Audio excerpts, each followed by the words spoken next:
Göktürk alfabesini bugün öğrenmeli miyiz? Yani buna ne gerek var sence?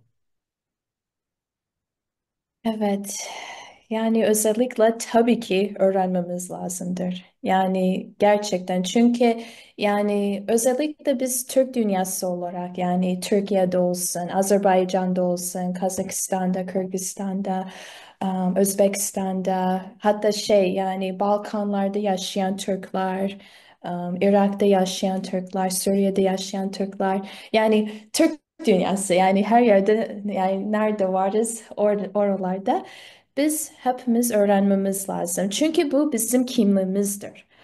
Aynı zamanda yani bizim kültürlerimizden bir parçasıdır. Yani özellikle bizim atalarımız yani Göktürkçe bilirdiler. Aynı zamanda bir de nasıl desem yani önemlidir ve gerçekten ihtiyacımız e, vardır yani Göktürkçe öğrenmeye ve yani özellikle yani bizim çünkü yani az önce dediğim gibi çünkü yani bizim kimliğimizi gösterir hem de bizim yani atalarımız yani bilirdiler yani Göktürkçe alfabesi.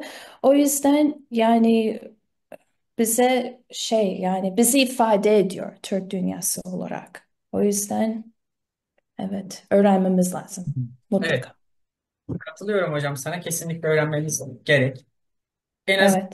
en azından tarihe ilgi duyan insanların öğrenmesi gerek. Hı hı. Bu da şu yüzden aslında bunu temellendirmemiz lazım. Yani insanlara Göktürk alfabesini öğrenmelerini söylerken bunun Hı için bir gerekçe sunmamız lazım. Çünkü diyebilirler hani neden öğreneyim bugün bu kullanılmayan bir alfabe, kullanılmayan bir dil vesaire vesaire. Şimdi bir kere şunu söylemem lazım. Göktürkçe dediğimiz dil aslında ayrı bir dil değil. Türkçe. hı. Aynı Osmanlıca dediğimiz gibi Göktürkçe de aslında Türkçenin eski bir döneminin adı. Bunları ayrım yapabilmek için Göktürkçe, Osmanlıca diyoruz. Fakat bunlar Türkçenin eski dönemlerdeki bizim ayrım yapabilmemiz için kullandığımız adları. Şimdi Göktürk alfabesini niye öğrenmemiz lazım? Bu mesela Osmanlı alfabesini de öğrenmemiz lazım. Yine ama tabii ki herkes buna zorunlu değil. Tarihe ilgi duyuyorsan dememiz lazım. Çünkü neden? Bunlar en basitinden bizim geçmişteki yazılarımız bunlarla yazılmış. Bir kere tarihe ilgi duyan bir insan bunu okumak zorunda, bilmek zorunda bu birincisi. İkincisi tarihe diyelim ki o kadar da fazla ilgi duymuyor ama gene de öğrenilebilir. Yani okullarda mesela seçmeli ders olarak Göktürk alfabesi bence bulunabilir ve zaten bunu öğrenmek de kolay bir şey. Göktürk alfabesi. Evet. Çünkü neden kolay? Hı Göktürk alfabesi Türklerden çıkmış, Türk kökenli bir alfabe. Böyle olduğu için mesela sen de biliyorsun harfler, damga diyoruz harflere. hı. Hı. Harfler ama ben damga diyorum çünkü günümüzde damga diyorum pardon harf diyorum. Harf. Hı hı. Kendi kanalımda Göktürk Alfabesi eğitim serisi de var bu kanalda. Evet. Orada da İzlemiştim hocam. Evet. teşekkür ederim. İzlemiştim. Beğendin mi? Evet çok beğendim. Tabii ki beğendim. Teşekkür Evet. ederim. Orada da ben harf demeyi tercih ediyorum. Çünkü anlaşılır olması lazım. Mesela işte hani buna damga diyelim vesaire vesaire ama insanlar anlamıyor o zaman. Hı. Mesela tamam e, insanlara düşüncelerimizi aktarabilmek için anlaşılabilir olmak ilk kural, önemli bir kural. O yüzden tabii ki damga bunun Türkçesi diye söylüyorum ama harf demeyi anlatırken tercih ediyorum. Çünkü daha anlaşılır.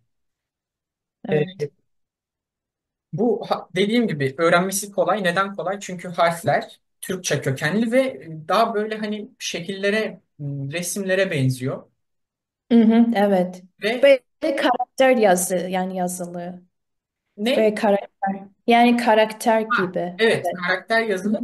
Ve bunlar da işte kökleri Türkçe'ye dayandığı için harfleri biz Türkçe anlamlarla açıklayabiliyoruz. Mesela ya en basitinden bu Orhun yazıda yani en son yazılan bu ikinci Göktürk zamanındaki Orhun Hı. abideleri dediğimiz modern yazıtlarda pek fazla geçmiyor ama Hı. yine de Orhun alfabesinde var. Mesela ot damgası, tepe, üstünde iki tane çizgi. Ot Hmm. çizmiş adam. Bu harfin okunuşu ot mesela. Ot. Hmm. Bunu anlatmaya çalışıyorum. Yani bu yüzden bunu öğrenmek kolay. Buradan da ona da cevap verelim. Göktürk alfabesi Türk kökenli bir alfabedir. İşte kanıtı da bunun budur. Neredeyse bütün harfleri bu şekilde Türkçe kökenle açıklayabiliyoruz.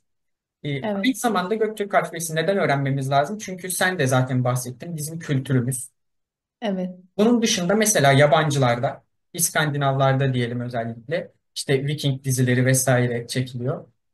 Orada bunun işte runik yazılı tişörtleri, şapkaları, bunu Evet. dünyaya satıyorlar, dünya pazarına satıyorlar. Turizm aracı haline getirmişler. Yani kültür emperyalizmi gibi kendi kültürlerini dünyaya satıyorlar.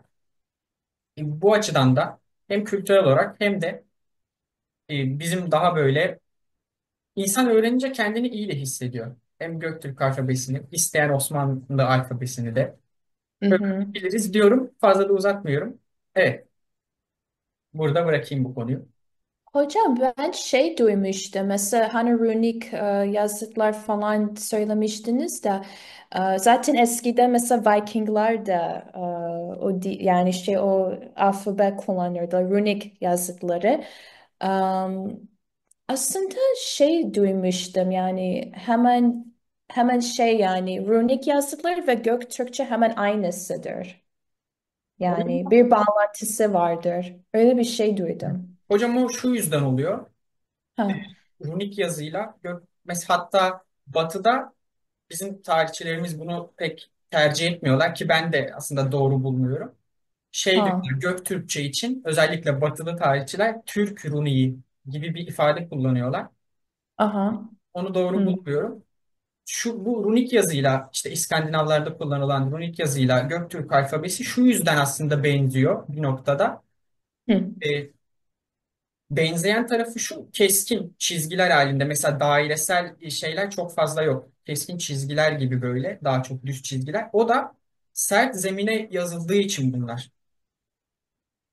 Kağıda yazılsaydı eğer daha çok dairesel hareketler işte Latin alfabesinde var, Arapçada var, bunlarda var ama Hı hı. taşa kazınarak yazıldığı için çizgiler düz olmak zorunda harflerde. O Evet, yüzden dolayı bu iki alfabe birbirine yakın. Yani görünüş olarak benziyorlar. anladım. Ya, Evet. evet. Şundan bahsedeyim. Evet. Ee, Göktürk alfabeleri, yani Göktürk alfabesini biz nereden öğrendik? Tarihinden biraz bahsedelim istiyorum hocam. Hı hı. Ben bahsedeyim mi direkt istiyorsan önce ben çünkü çok konuştum. Sen biraz Yani Göktürkçenin yani tarihi giriş mi yapsak öyle mi? bahsetmek istediğin herhangi ne konu varsa bahsedebilirsin hiç fark Ha, etmez. okey yani öncelikle bunu bahsedeyim o zaman Göktürkçe. Yani mesela kaç harfle oluşuyor? Mesela 38 harften oluşuyor. Göktürkçe alfabesi ve bizim bahsettiğimiz gibi bu da karakter alfabedir. Mesela hani Çince de karakter gibidir. Aynı zamanda Japonca, Korece de mesela aynı onun gibidir. Bir de şey mesela önemli bir şey var. Göktürkçe mesela yazılırken böyle şeyden başlıyor. Yani sağdan sonra sola doğru gidiyor. Evet. Yani aslında böyle de Arapça da öyle mesela. Böyle sağdan sonra sola gidiyor mesela. Ve bir de şey Göktürkçe yani o şey büyük kocaman yani tabelası var. Orada şeyde çıkmıştır. Moğolistan'da çıkmıştır. Evet. Evet. Ya Moğolistan'da çünkü eskiden Türkler o coğrafyada yaşadığı için tabii ki Moğolistan'da. Coğrafyaya değindin. Sen coğrafyasından bahsedelim hocam. O Hı taşlar hı. Orhun abideleri. Yani o taşlar dedim Tonyuk Orhan Vadisi galiba. Orhun. Orhan. Orhun pardon. Evet Orhun Vadisi. Tamam ondan da bahsedelim. Aslında Orhun orijinalinde Orhun değil. Aslında orijinali Orkun doğrusu. Yani Orhun. Aha. H ile. Okay. Ama sonradan bu H'ye dönüşmüş. Ayrıca Göktürk alfabesinde, Göktürkçe'de H harfi yok zaten. O yüzden Orhun değil, onun orijinali Orkun aslında ama günümüzde Orkun olarak tabir ediliyor. Bunda da bir sakınca yok. Öyle Hı hı.